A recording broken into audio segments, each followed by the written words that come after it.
Selamat malam semuanya, puji Tuhan. Terima kasih untuk Pak Sehat yang sudah mendoakan. Dan seperti yang saya sampaikan tadi bahwa saya belajar dari beberapa hamba Tuhan dan lebih khusus Pastor Budi Asalih, dan banyak poin yang saya angkat melalui pelajaran saya dari materi yang dia sampaikan. Tajuk yang saya berikan adalah belajar dari orang yang Yakobus bicarakan. Tajuknya tak cantik ya, tak apalah. Sekali lagi, belajar dari orang yang Yakobus bicarakan, khususnya pada Yakobus 4 ayat 13 sampai 17. Mari kita lihat ayat ini.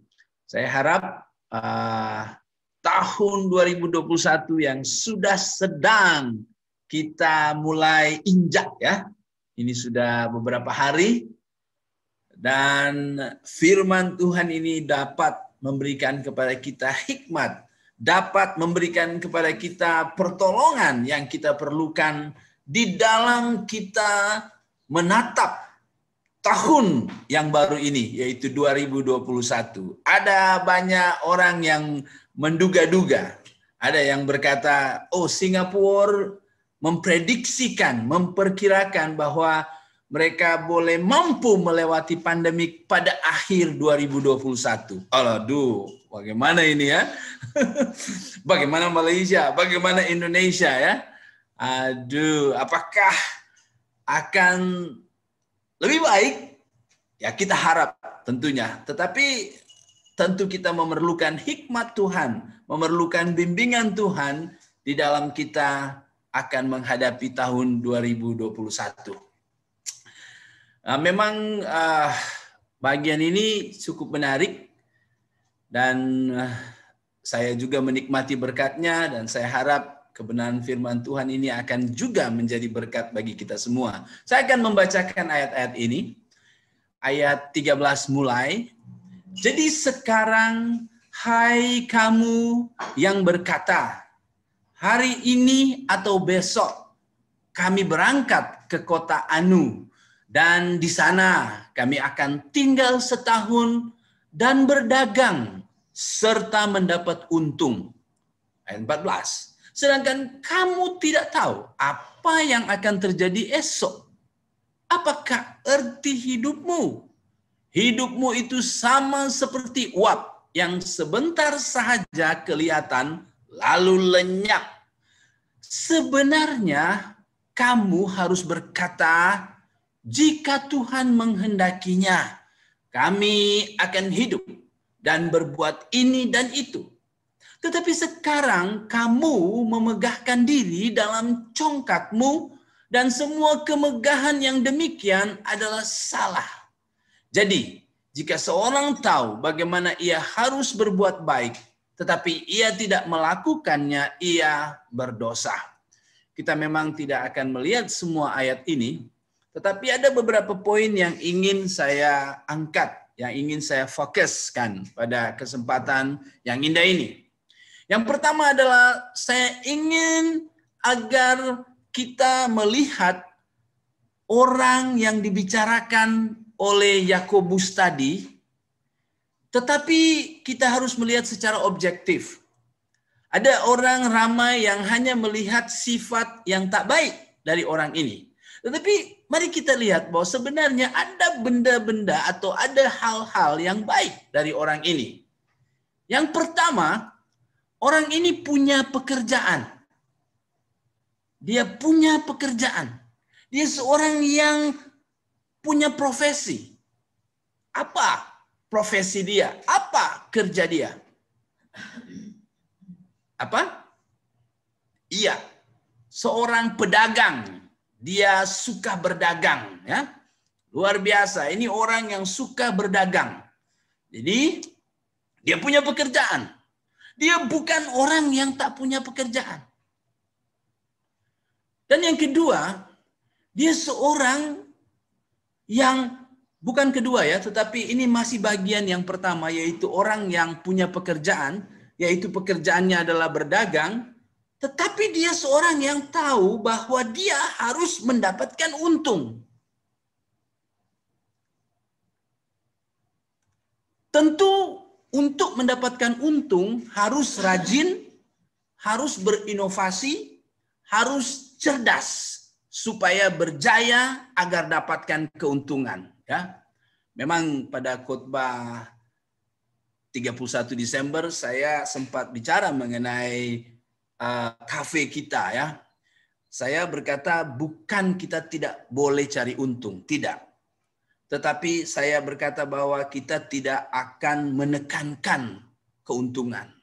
Tetapi bagaimana kita menggunakan itu sebagai peluang pemberitaan Injil. Terkonek, terhubung dengan community. Itu utamakan. Tetapi memang perlu ada untung. Kalau tak ada untung, wah susah juga. Kita mau bekerja supaya kita ada untung. Ya kalau kita mau utamakan keuntungannya adalah penjangkauan jiwa. Tentu itu menjadi priority. Tetapi kita belajar dari orang ini bahwa memang dalam berusaha, dalam berdagang, kita bukan hanya berdagang, tetapi usaha apa saja, kita harus pikirkan agar kita dapat keuntungan. Kita harus perhitungkan semuanya ini. Bahwa dengan semua pengorbanan yang kita lakukan, pada akhirnya kita dapat keuntungan di sana. Inilah orang yang dibicarakan dari Yakobus tadi. Jadi, wah bagus sekali ya orang ini. Dan kita belajar juga bahwa orang ini tentu bukan orang yang malas. Dan Alkitab tidak memuji orang malas. Dan Alkitab juga tidak diam tentang orang malas. Tetapi Alkitab membahas cukup banyak ayat mengenai kemalasan. Saya ingin bicara tentang Amsal 6 ayat 6 sampai 11. Hai pemalas, pergilah kepada semut. Perhatikanlah lakunya dan jadilah bijak. Biarpun tidak ada yang memimpinnya, pengaturnya atau penguasanya, ia, maksudnya si semut, menyediakan rotinya atau makanannya di musim panas dan mengumpulkan makanannya pada waktu panen. Hai pemalas, berapa lama lagi engkau berbaring? Bobok, bilakah engkau bangun dari tidurmu? Tidur sebentar lagi, mengantuk sebentar lagi, melipat tangan sebentar lagi untuk tinggal berbaring. Alamak, ini paling suka tidur. Maka datanglah kemiskinan kepadamu. Jadi jangan pikir dengan kamu seperti itu kamu akan jadi kaya. Maka datanglah kemiskinan kepadamu seperti seorang penyerbu dan kekurangan seperti orang yang bersenjata. Tapi biasanya orang yang seperti ini dia punya angan-angan kaya. Tetapi tidak, dia akan diserbu oleh kemiskinan. Dan memang jika berdagang lalu tidak menginginkan keuntungan, tentu pedagang ini orang yang tak wajar. Kemudian dalam 2 Tesalonika 3 ayat 10 sampai 12 dikatakan, sebab juga waktu kami, maksudnya Paulus dan tim dia, berada di antara kamu, maksudnya berada di gereja Tesalonika, di bandar Tesalonika. Kami memberi peringatan ini kepada kamu. Jika seorang tidak mau bekerja, janganlah ia makan. Kami katakan ini karena kami dengar bahwa ada orang yang tidak tertib hidupnya dan tidak bekerja, melainkan sibuk dengan hal-hal yang tidak berguna. Orang-orang yang demikian kami peringati dan nasihati dalam Tuhan Yesus Kristus supaya mereka tetap tenang, melakukan pekerjaannya, dan dengan demikian makan makanannya sendiri.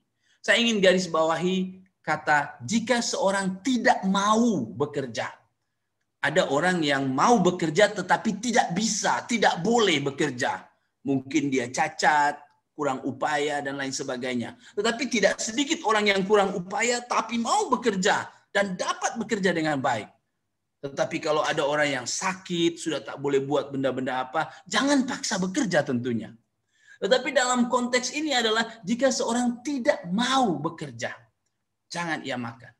Berarti Paulus berkata bahwa orang yang tidak mau bekerja jangan dibantu, jangan ditolong. Jangan ditolong. Biarkan dia merasakan kesulitan sehingga kesulitan itu mengajar dia untuk akhirnya sadar bahwa dia perlu bekerja.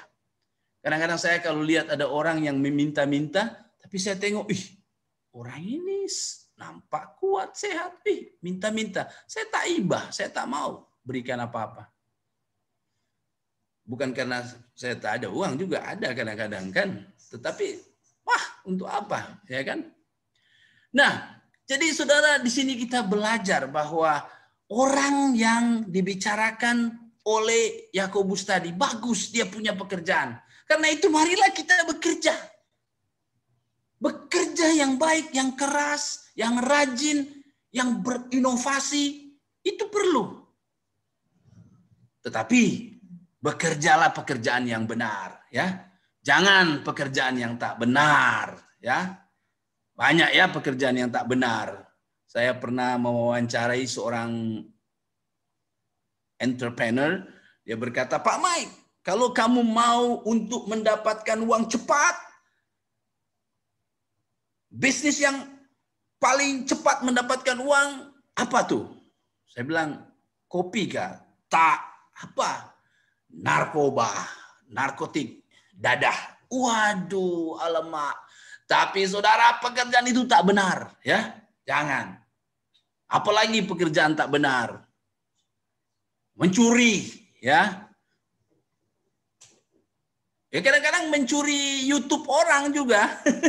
dia ambil orang punya YouTube dan dia posting di dia punya channel sendiri. Wah, curi orang punya karya. Kasihan. Subscriber banyak kepada dia. Wah, itu pun pekerjaan yang tak betul. You buat menjadi YouTuber itu pekerjaan yang baik. Tetapi mengambil orang punya itu pekerjaan yang tak betul. Jangan. Wah, banyaklah saya tak jual. Ada kadang-kadang orang perempuan, laki-laki berusaha mencantikkan dirinya, menghandsomekan dirinya, jual diri. Jual dirinya. Ini pekerjaan tak betul. Ya. Ambillah pekerjaan yang berfaedah bagi kamu. Kamu dapat keuntungan. Ambillah pekerjaan yang bisa membuat orang lain mendapatkan untung. Dan Tuhan dimuliakan. Ya. Saya ingat bapak saya dulu. Mereka sebelum kenal Tuhan, mereka jual arak. Wah, kalau jual arak, kita punya kedai ramai. Ramai orang datang. Bukan hanya arak yang mereka beli. Mereka makan, mereka beli ini semua. Selepas bapak saya menjadi anak Tuhan, dia mulai bertumbuh dari waktu ke waktu, tidak cepat, tidak pantas, lama, tapi akhirnya mereka sadar, kita tidak mau orang mabuk, tapi kita menjual arak pula. Apa nih? Akhirnya mereka stop. Ketika mereka stop, ekonomi semakin turun. Tetapi mereka kata, tak apa, ya, tak apa. Wah, seperti itu saudara, ambil kerjaan yang berfaedah bagi orang lain. Dan bagi kamu dan bagi Tuhan. Jangan membuat pekerjaan kamu membuat orang lain menjadi hancur. Buanglah semua pekerjaan yang tak baik. Oke, kita sudah melihat satu poin tentang orang ini. Yaitu orang ini orang yang bekerja. Bagus sekali. Poin yang kedua. Orang ini punya rancangan untuk masa hadapan. Orang ini punya planning. Mengapa saya bicara bahwa orang ini punya planning? Dia berkata, esok atau lusa kita akan pergi ke sana untuk 1 tahun dan kita dapat keuntungan. Wow, dia punya planning, saudara. Ini hal yang baik. Tapi mungkin ada orang cakap, wah Pak Mike, orang yang punya planning itu tak baik lah. Itu bukan ajaran Kristen. Ada ajaran Kristen yang mengatakan jika kamu mempunyai rencana, planning, maka kamu adalah orang yang tak beriman. Itu tanda kamu orang yang tak beriman. Seharusnya kamu mengalir saja. Mengalir saja. Bahkan mereka punya ayat. Matius 6, 25-34. Karena itu aku berkata kepadamu, janganlah khawatir akan hidupmu. Tenang saja, mah. Apa yang hendak kamu makan atau minum, dan janganlah khawatir pula akan tubuhmu, akan apa yang hendak kamu pakai. Bukankah hidup itu lebih penting daripada makanan, dan tubuh itu lebih penting daripada pakaian? Pandanglah burung-burung di langit yang tidak menabur dan tidak menuai dan tidak mengumpulkan bekal dalam lumbung. Mereka tak mengumpulkan bekal dalam lumbung, namun diberi makan oleh Bapamu yang di surga. Bukankah kamu jauh melebihi burung-burung itu? Siapakah di antara kamu yang karena kekhawatirannya dapat menambahkan sehasta saja pada jalan hidupnya? Dan mengapa kamu khawatir akan pakaian? Perhatikanlah bunga bakung di ladang yang tumbuh tanpa bekerja, tanpa memintal. Namun aku berkata kepadamu, Salomo dalam segala kemegahannya tidak berpakaian seindah salah satu dari bunga itu. Dan jika demikian Allah mendandani rumput di ladang yang hari ini ada dan esok dibuang ke dalam api, tidakkah ia akan terlebih lagi mendandani kamu, hai orang yang kurang percaya? Sebab itu janganlah kamu khawatir dan berkata, apakah yang akan kami makan? Apakah yang akan kami minum? Apakah yang akan kami pakai? Semua itu dicari bangsa-bangsa yang tidak mengenal Allah. Akan tetapi Bapamu yang di surga tahu bahwa kamu memerlukan semuanya itu. Saudara, sudahlah, jangan simpan. Sudahlah. Saudara, ayat ini tidak berbicara tentang jangan merancang masa hadapan. Ayat ini berbicara tentang jangan khawatir. Kalau jangan khawatir, tidak bercanggah dengan merancang masa hadapan. Saudara lupa tentang kisah Kejadian 41 ayat 34 sampai 36 mengenai Yusuf yang apabila tahu bahwa ada masa 7 tahun kebuluran, apa yang harus kita buat? Oh, jangan khawatir. Sudahlah, diam saja. Tidak, saudara. Kejadian 41 ayat 34 sampai 36 berkata, baiklah tuanku Firaun berbuat begini, yakni menempatkan penilik-penilik atas negeri ini, dan dalam ke-7 tahun kelimpahan itu pungut 1/5 dari hasil tanah Mesir. Mereka harus mengumpulkan segala bahan makanan dalam tahun-tahun baik yang akan datang ini, dan di bawah kuasa tuanku Firaun timbun gandum di kota-kota sebagai bahan makanan. Simpan. Demikian segala bahan makanan itu menjadi persediaan untuk negeri ini dalam ke-7 tahun kebuluran yang akan terjadi di tanah Mesir. Supaya negeri ini jangan binasa karena kelaparan. Mereka punya planning. Mereka tahu bahwa akan terjadi 7 tahun pandemik. Oh, lebih dari pandemik ya. Ini kebuluran luar biasa. Maka mereka simpan bahan-bahan makanan dengan baik. Buat asin, buat diawet dengan baik supaya tahan sampai tahun-tahun yang akan datang. Amsal 6 ayat 6 sampai 8 berkata, hai pemalas, pergilah kepada semut, perhatikan lakunya, jadilah bijak, biarlah tidak ada pemimpin, pengatur dan penguasanya. Ia menyediakan roti di musim panas, kumpul makanan pada waktu panen. Saudara, ayat-ayat ini jelas mengatakan bahwa harus ada planning. Karena itu saudara, rancangkan juga keuangan Anda. Penting sekali menabung. Penting sekali menabung. Saudara, dalam pandemik ini, orang-orang yang dulu, yang sebenarnya punya uang cukup, yang sebenarnya boleh menyimpan uang, tapi karena berpikir, tak payahlah, bulan depan pasti sama, pasti dapat juga. Mereka pasti menyesal. Aduh mak, kalau saya ada simpan dulu, saya tak akan masalah. Sangat-sangat penting berupaya sekeras-kerasnya untuk boleh menabung, saudara.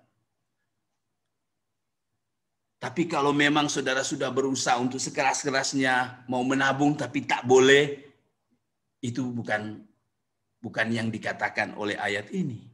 Tapi kalau saudara boleh menabung, boleh menyimpan, lalu saudara tidak buat itu, saudara, ini tidak ada planning. Saya dengar ya, ini hanya saya dengar, orang yang bekerja di Jakarta, apabila raya, Mereka balik kampung. Nah, waktu mereka balik kampung, semua uang yang mereka simpan selama setahun habis habis. Mereka di Jakarta, di bandar besar, mereka kerja keras, bos bagi makan, sehingga uang gaji mereka sebenarnya mereka boleh simpan bulat-bulat. Tapi karena mereka punya mindset, pola pikir mereka adalah balik kampung, raya, habiskan semua. Jadi waktu mereka balik kampung habis, dan mula lagi tahun baru dengan nol. Dan hidup mereka akan macam itu terus sampai tua. Kasihan sekali saudara. Tidak ada planning. Tidak ada planning. Ini hal yang tak baik. Tetapi ini ada pada orang yang dikatakan oleh Yakobus tadi. Saudara, itulah dua hal benda baik yang kita sudah lihat dari orang yang dicatat di Yakobus ini. Satu, dia punya pekerjaan. Bagi kamu dan saya yang tak punya pekerjaan, carilah. Ya. Bukan berarti pekerjaan itu harus pekerjaan tetap. Saya dengar dari Pak Jalong bagaimana dia berniaga. Wah, itu pekerjaan luar biasa. Walaupun mereka bergumul memang ya. Kadang-kadang, aduh, kedai yang lain sudah banyak. Mereka belum. Tapi mereka terus tersenyum dan membuat orang tertarik. Mengapa kalian begitu? Mereka menolong orang lain. Wah, luar biasa. Sehingga pekerjaan itu membuat mereka menjadi berkat. Ini pekerjaan. Yang kedua adalah mempunyai perancangan. Wah, itu dua hal yang saya rasa kita perlu belajar dari orang ini. Tapi saudara, ada hal-hal buruk dari orang ini. Apa saja hal-hal buruk itu yang perlu kita waspadai, yang harus kita jaga, jangan sampai kita pun sama dengan orang ini. Hal-hal buruk dari orang ini. Yang pertama adalah dia tak pikir tentang Tuhan dalam rancangannya. Kalau kita perhatikan ayat 13, dia berkata begini.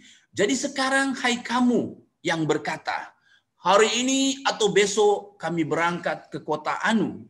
Dan di sana kami akan tinggal setahun dan berdagang serta mendapat untung. Wow, tengok. Apakah dia sempat bertanya pada Tuhan dalam doa? Tuhan, boleh tak hari ini atau besok atau terserah masamu Tuhan? Boleh tak ke kota ini Tuhan? Boleh tak saya rancang supaya setahun Tuhan? Dan boleh tak saya bisa mendapat untung? Dan saya mau melalui keuntungan ini Tuhan dimuliakan. Saya gunakan ini untuk pelayanan. Untuk menolong orang lain. Wah, tak ada sama sekali. Tak ada sama sekali. Dia pun tak ada bercadang apa-apa tentang kepentingan Tuhan dalam bisnis dia ini. Pokoknya itu untuk saya semua. Tidak pernah pikir tentang kepentingan Tuhan. Saudara, orang kaya yang bodoh yang sempat Yesus ajarkan juga di Lukas 12 ayat 16 sampai 19. Kemudian ia mengatakan kepada mereka suatu perumpamaan, katanya, ini Yesus ya. Ada seorang kaya, tanahnya berlimpah-limpah hasilnya. Ia bertanya dalam hatinya, apakah yang harus aku perbuat? Sebab aku tidak mempunyai tempat di mana aku dapat menyimpan hasil tanahku. Wow, dia mendapat banyak hasil, sampai tempat penyimpanan pun sudah full. Lalu ayat 18. Lalu katanya, inilah yang akan aku perbuat. Aku akan merombak lumbung-lumbungku. Dan aku akan mendirikan yang lebih besar. Dan aku akan menyimpan di dalamnya segala gandum dan barang-barangku. Sesudah itu aku akan berkata kepada jiwaku. Jiwaku, ada padamu banyak barang. Tertimbun untuk bertahun-tahun lamanya. Beristirahatlah, rehatlah, makanlah, minumlah dan bersenang-senanglah. Wah, ini dia orang kaya yang bodoh yang Yesus ceritakan di Lukas 12. Yang dipikirkan oleh orang kaya ini hanya berseronok, hanya rehat, relax, dan foya-foya. Itu saja. Semua harta yang dia dapat tujuannya untuk ini. bagaimana dia berseronok, bagaimana dia rehat, bagaimana dia rileks, bagaimana dia foya-foya untuk dirinya sendiri. Bukan berarti benda-benda ini tak boleh. Boleh, bah. 1 tahun, ada 1 minggu, kita rileks dengan family, yang sudah berfamily ya. Yang belum, sendiri sajalah. Kita ambil masa di satu tempat, ya kan? Perlu. Tapi kalau tujuan hidup kita selalu untuk ini semua, hidup tak pernah memikirkan untuk diguna pakai oleh Tuhan, wah, ini memang disebut orang yang bodoh. Saudara, inilah orang yang sudah kita lihat, yaitu dia tak pernah pikir tentang Tuhan dalam rancangannya. Itu poin yang pertama. Oleh itu, marilah kita punya rancangan. Tetapi letakkanlah rancangan itu di tangan Tuhan dalam doa dan pergumulan. Yang kedua yang menjadi masalah dengan orang ini adalah rancangannya dirancang dengan keyakinan pada diri sendiri. Ini disebut self-confidence. Wah, saya suka ayat ini sebab waktu belajar psikologi ini self-confidence ini sangat ditonjolkan, ya. Penting sekali ini self-confidence. Jangan self-low estimate. Ayat 13 berkata, coba lihat bagaimana terlihat self-confidence dari orang ini. Hai kamu yang berkata, hari ini atau esok. Wah, memang dulu tak ada airplane, tak ada kapal terbang. Kalau kapal terbang harus hari ini, jam ini. Tapi dulu perjalanan ya onta dan lain sebagainya. Jadi kalau hari ini dan esok itu cukup rapat, tak jauh. Jadi dia sudah tentukan. Kami berangkat ke kota Anu. Dan di sana kami akan tinggal setahun dan berdagang serta mendapat untung. Wah, langsung dia mendapat untung. Pertama sekali kita lihat, dia menentukan masa berangkat. Dia sudah tetapkan. Cep, hari ini atau esok. Dia pun sudah tentukan tujuan bandar yang dia nak pergi. Dalam versi NIV lebih jelas. Dia berkata, this or that city. Kalau bahasa Indonesia, kota Anu. Macam tak jelas ya, kota Anu. Apa nih? Tapi kalau dalam NIV, this or that city. Kota ini atau kota itu. Dia sudah tetapkan. Lama masa akan duduk di sana pun, dia sudah tetapkan. 1 tahun. Emangnya dia tahu bisa hidup sampai 1 tahun? Wah, sangat confident saudara orang ini. Apa yang akan dia kerjakan, dia sudah tetapkan. Dagang, berdagang. Kejayaannya pun sudah dia tetapkan, yaitu kita dapat untung. Wah, saudara, inilah self-confidence. Apakah self-confidence oke? Ramai orang membangga-banggakan hal ini, seperti saya katakan tadi. Kamu boleh, yes, kamu boleh. Kita boleh, kita boleh. Wow, luar biasa ya. Humanisme. Self-confidence dianggap suatu kunci sukses di segala bidang. Dan mereka selalu mencanggahkan itu dengan low self-esteem. Dan memang low self-esteem atau rendah diri, bahasa Indonesianya minder. Rasa rendah diri, bukan rendah hati, rendah diri. Sama juga sebenarnya. Tetapi memang dibandingkan secara sekuler antara low self-esteem dan self-confidence, memang self-confidence lebih oke. Jika kamu mau masuk ke satu company dan kamu menunjukkan self-confidence, mungkin kamu lebih terbuka daripada orang yang low self-esteem ini. Tetapi saudara, sebenarnya dua-dua tak betul. Baik self-confidence dan low self-estimate tidak alkitabiah dan tidak boleh anak Tuhan ambil ini. Yakobus berkata dalam ayat 16, tetapi sekarang kamu memegahkan diri dalam congkakmu dan semua kemegahan yang demikian adalah salah. Dan kata salah ini kalau kita lihat dalam versi-versi yang luar biasa, King James, LSV, NIV, NAZD, mereka pakai kata evil untuk salah. Evil berarti jahat. Kalau orang yang self-confidence, jahat. Bukan salah, tapi jahat, saudara. Saudara, ini membuat kita sampai pada penghujung renungan atau khotbah saya pada saat ini. Apa yang kita pelajari?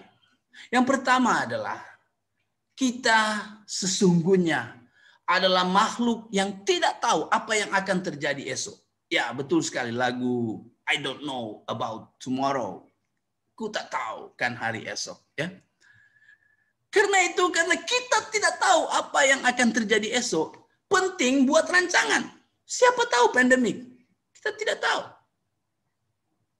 Karena itu mari kita buat rancangan, planning terus, ada simpanan buat. Tetapi sebagai orang percaya, libatkanlah Tuhan. Libatkanlah Tuhan, saudara, di dalam doa. Karena kita tidak tahu apa yang akan terjadi esok, maka penting rajin, kerja keras, dan berinovasi. Karena kita tidak tahu esok. Kalau kita tahu esok pasti best, ya sudah kita tiduran sajalah. Kalau kita tahu esok kita pasti akan kaya, ya sudahlah. Tapi saudara, kita tidak tahu apa esok. Maka penting hari ini kita rajin, kerja keras, dan berinovasi. Buang segala kemalasan. Buang. Tetapi bergumulah dalam doa. Bergumulah dalam doa. Jangan menjadi kamu self-confidence. Bergumulah dalam doa. Saya akan menutup kisah ini dengan kisah murid-murid Yesus yang self-confidence. Itu dalam Matius 26 ayat 31 sampai 35. Saya singkat saja. Mereka ketika Yesus minta untuk berdoa, bergumulah sebab kamu akan tercabar tak lama lagi. Kamu akan menggenapi apa yang Alkitab katakan bahwa gembala akan dibunuh dan domba-domba tercerai-berai. Tetapi Petrus dengan self-confidence mewakili seluruh murid-muridnya berkata, sekalipun aku harus mati bersama-sama engkau, aku tak akan menyangkal engkau. Semua murid lain pun berkata, yes, yes, yes. Begitu self-confidence.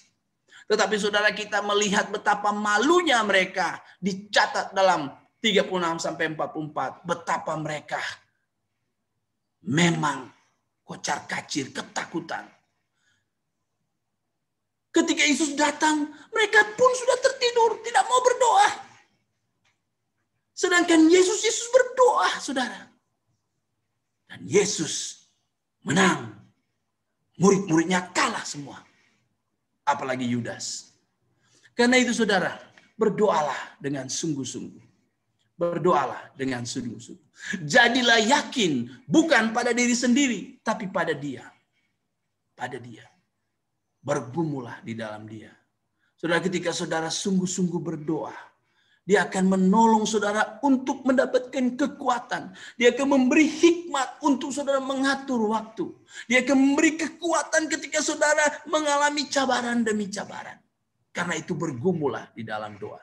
Beri masa yang banyak untuk berdoa, saudara. Billy Graham ketika ditanya, mengapa kamu begitu luar biasa berkhotbah? Dia berkata, ada 3 rahasianya. Apa? Yang pertama doa. Wah, oke. Apa yang kedua? Yang kedua adalah doa. Yang ketiga? Dan yang ketiga adalah doa. Saudara, seorang yang dipakai Tuhan secara luar biasa. Jelas tidak sembarang kata-katanya. Amsal 27 ayat 1 berkata, janganlah memuji diri karena esok hari. Karena engkau tidak tahu apa yang akan terjadi hari itu. Saudara, di masa pandemik ini, kita banyak menyaksikan kisah-kisah yang tragis. Saya mendengar bagaimana mereka sudah mau kawin. Mereka sudah punya rumah, sudah punya segala-galanya. Tapi ketika mau kawin, dilarang kerajaan untuk buat acara. Jadi ditunda. Sementara ditunda beberapa saat kemudian, salah satunya mati kecelakaan. Mampus, tak boleh. Sangat terpukul, saudara.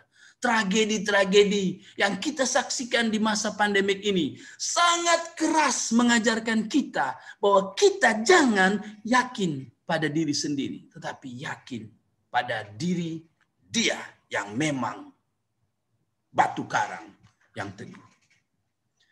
Inilah kebenaran firman Tuhan yang boleh membawa kita untuk meniru yang baik dan membuang yang tidak baik. Amin.